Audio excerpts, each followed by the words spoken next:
is no secret, because I keep saying that Cubicle 7 is a darling company of mine. It's a company that has repeatedly, consistently produced very, very good quality products.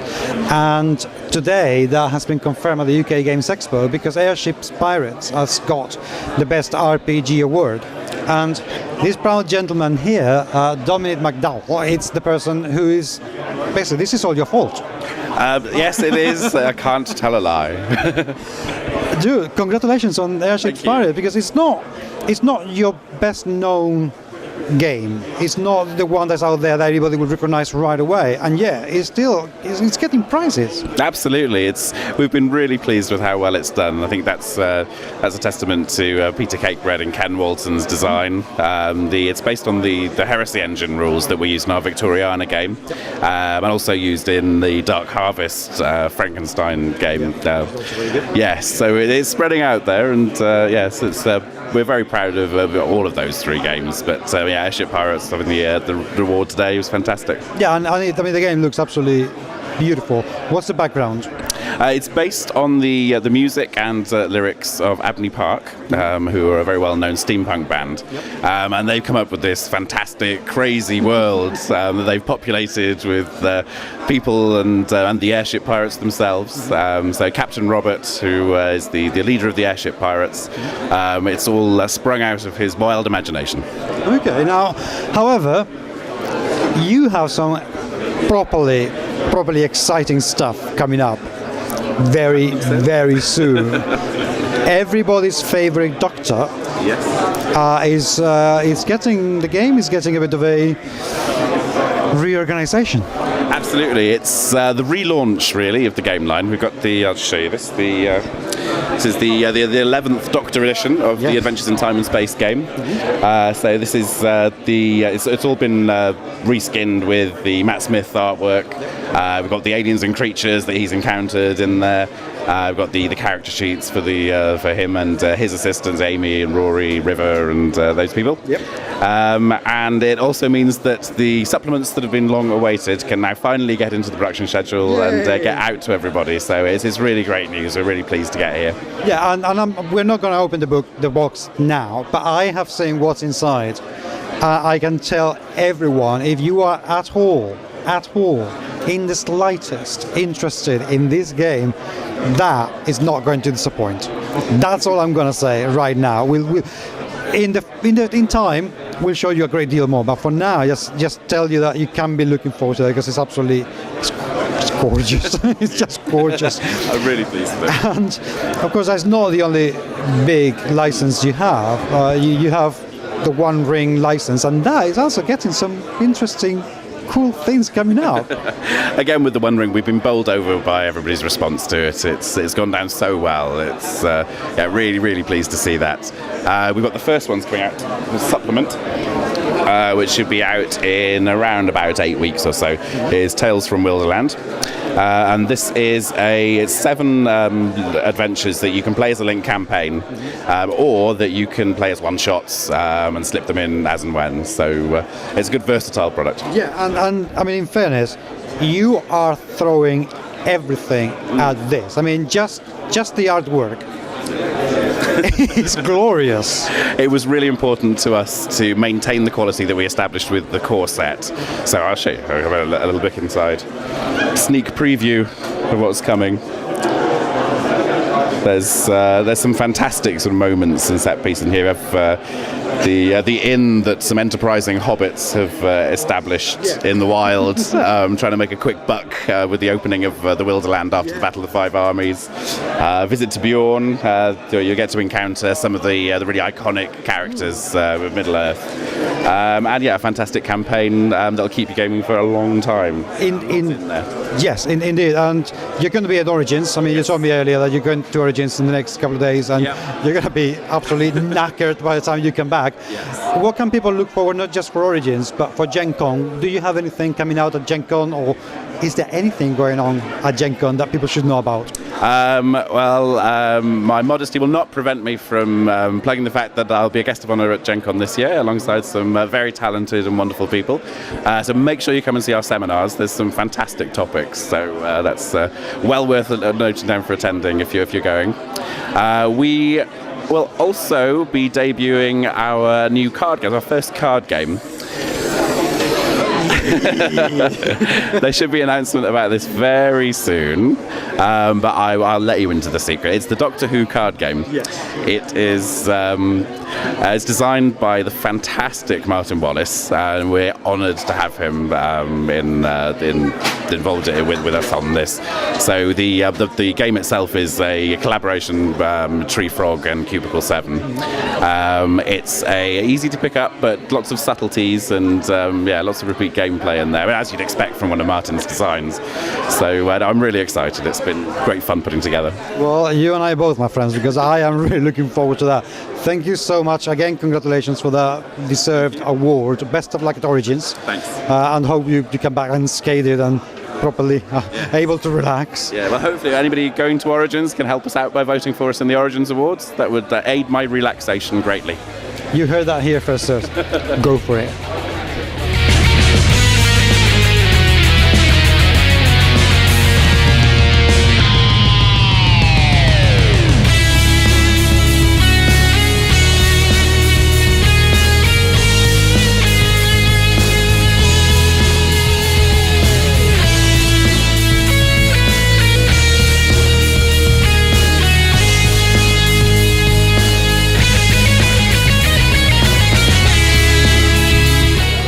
The cool thing about coming to these sort of shows, i.e. in the UK Games Expo, in this particular occasion, is that you tend to see an awful lot, or not so awful lot, but you see a few very young, very new companies that you look at the products and you say, whoa. Paul Billinghurst here is one of those companies with Axe Faction. You do, rightly so, exquisitely detailed 32mm miniatures. This is your first show. Yes, quite.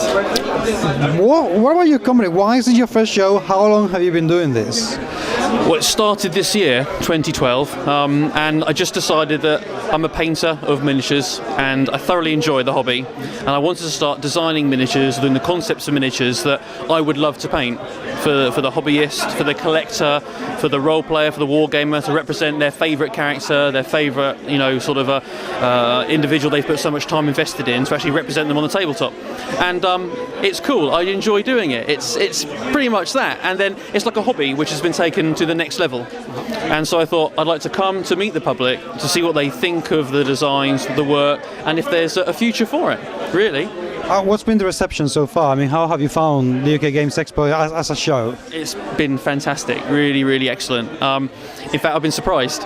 Every single person has been very positive. They love the miniatures. I've handed out so many flyers for the website, which has just gone live, axfaction.com. And it's been fantastic. It's been a great show, a real family experience. Brilliant. Now, there are, as you know, thousands of miniatures companies out there that have been going on for ages and ages. Now, I've seen your miniatures and I know how good they are, but what are you bringing onto the fray that is really new, really cool? What's interesting about Axe Faction? People, I think, will just see in the miniatures themselves if they like them or not. I'm not designing it for a big conglomerate or anything like that. I just do what I really like, and I am simply a collector of miniatures, a painter of miniatures. So if I like it, I just hope other people will. So I don't just stick to one particular genre. It's whatever I feel like at the time. If it's gothic, if it's steampunk, if it's science fiction, possibly, that's something I might look into. It's just what people like. It's simply that. What kind of materials are you using? Is it metal? Are you using resin, plastic? What kind of quality can people expect from you? It's a fine grade resin, so it's very important. I look at every single miniature that I put into a bag and get it all ready and assembled, so I know that it's not like air bubbles or marks or anything like that. So I take a lot of pride in the miniatures that we produce, and yes, it's a very fine grade resin that can compete with hopefully the big boys out there.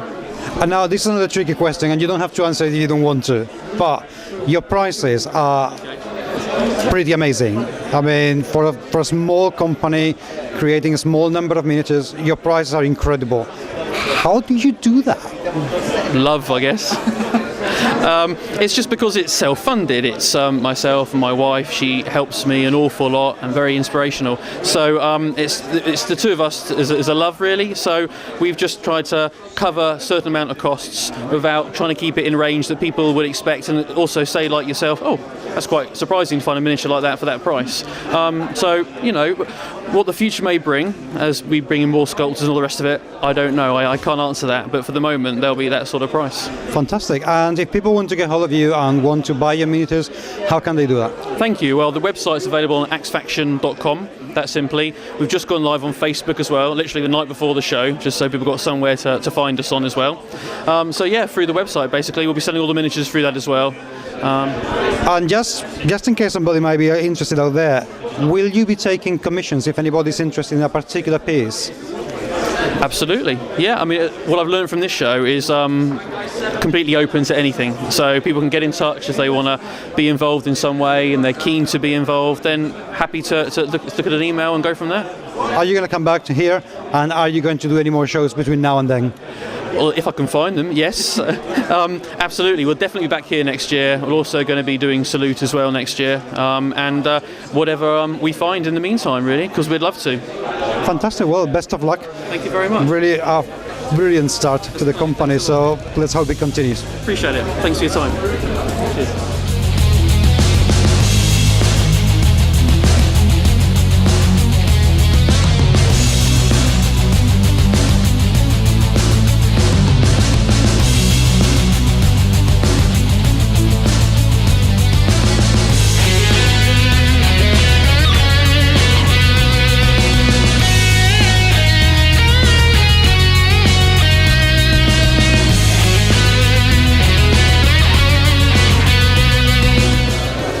Fighting fantasy books have been going on for ages and ages and ages and ages and ages, and thank goodness technology is now allowing to do something that is even cooler with that concept and bringing it onto the tablet itself. And these two gentlemen that I have here, who look very standoffish and very formal in their attire and their posing, they are the naughty people behind Tin Man Games and the Gamebook Adventures. If you are a fan of the website, and if you aren't, you're an evil person, you should have already read my review on the Spider God book and how much I absolutely loved it. He, Jonathan Green, is the guilty person for making me like that book so much. And Neil there is the guilty person for bringing the book to everybody out there. Thank you. I really have to thank you for that. You guys, you are skyrocketing at the moment. I mean, your books are selling like hotcakes at a school's door. Yeah, they're doing quite well. Yeah, we're doing okay. Why do you think that is?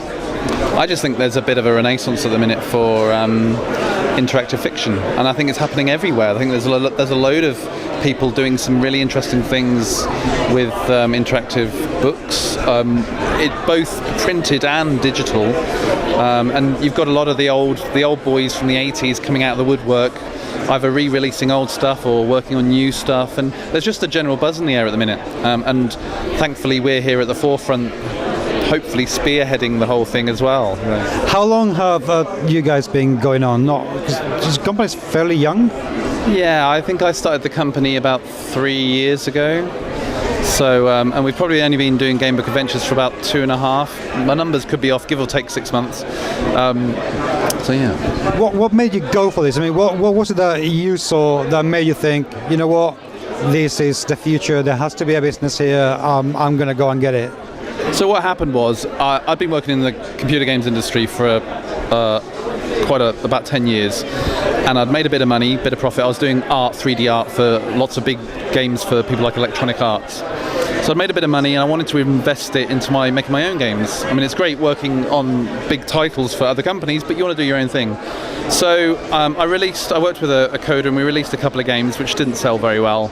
And I thought, I need to rethink this strategy, because otherwise I'm going to run out of money. So I kind of looked back to my childhood and thought, you know, what was it in my childhood that I really loved, all of a sudden I thought of the Fighting Fantasy books and some of the other game books that were around at that time, and reread a few of them, and thought, you know what, there's a market for this, I think. Especially the iPhone had just come out, the iPad hadn't even been announced at that point. And I thought, taking interactive fiction on a phone, on portable, taking it, on a bus, being able to read some, and then I thought, there's dice rolling in that, so we could have dice on the phone as well, and it kind of just evolved from there. And then the iPad came out, and the iPad's like the perfect platform for reading books on, so it became a bit of a no-brainer, and it kind of spiraled on from there, really.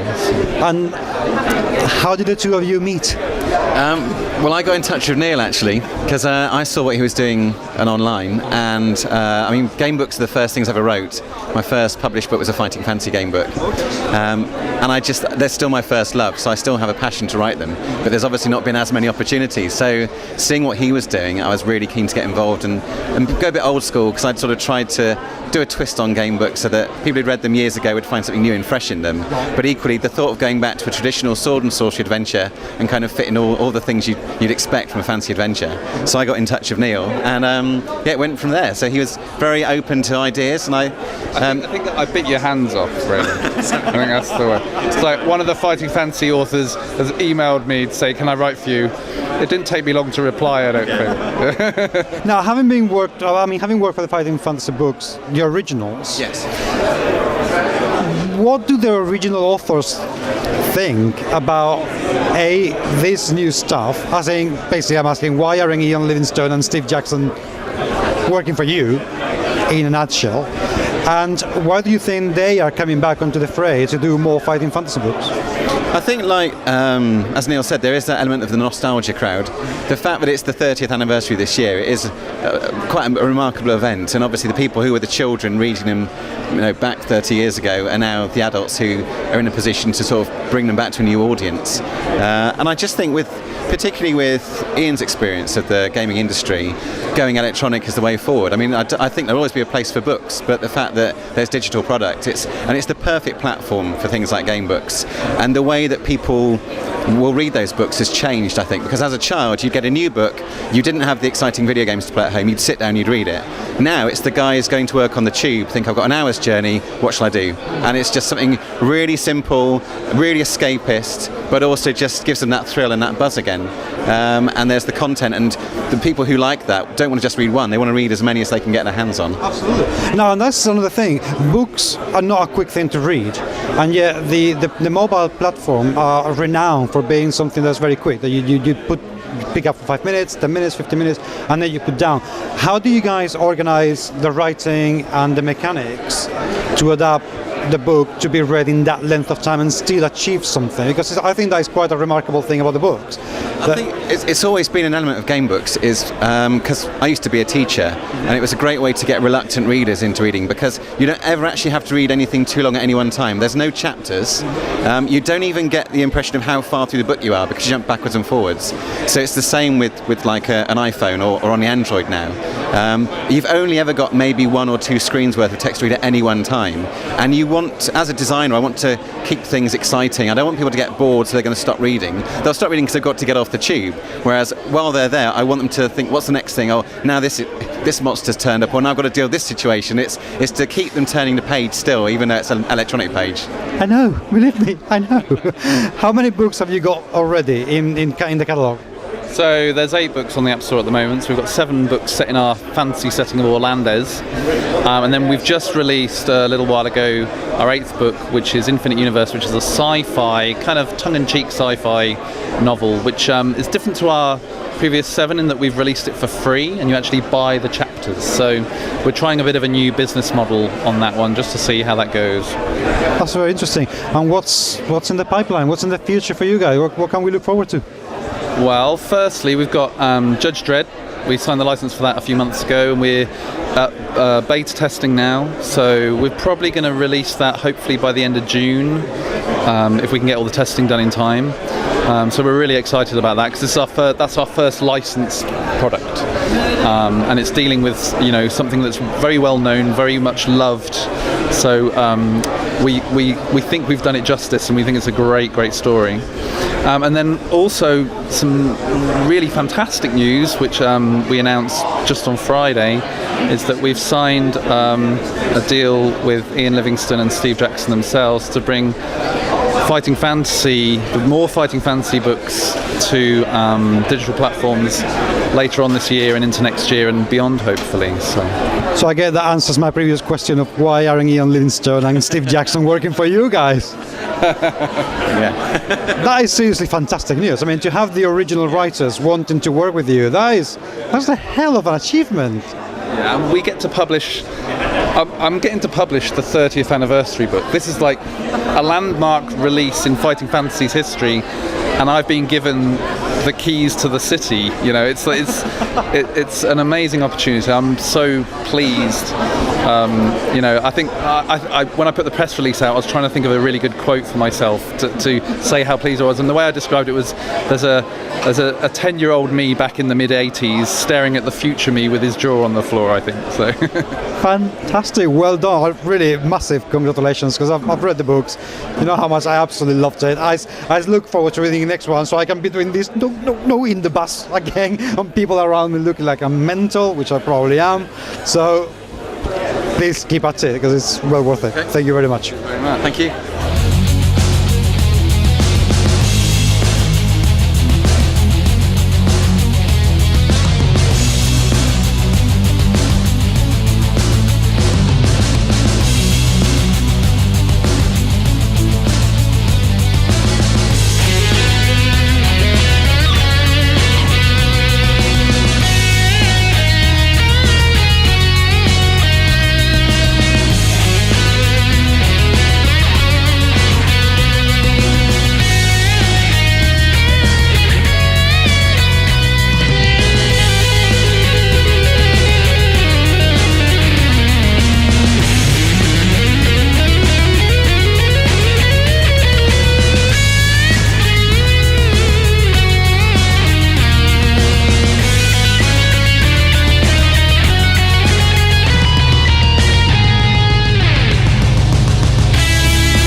And this is it for now from the UK Games Expo 2012. We will be back next year at the UK Games Expo 2013 when I have had the chance to rest for a bit.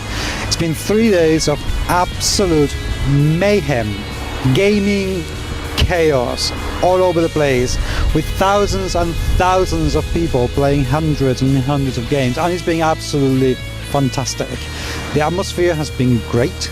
We've had an absolutely brilliant time, and I can safely say that the UK Games Expo is becoming the leading exhibition for games in the UK, and I would thoroughly recommend everybody to come and take a look at it next year, because it's going to be very, very well worth it. But until then, you have a good time.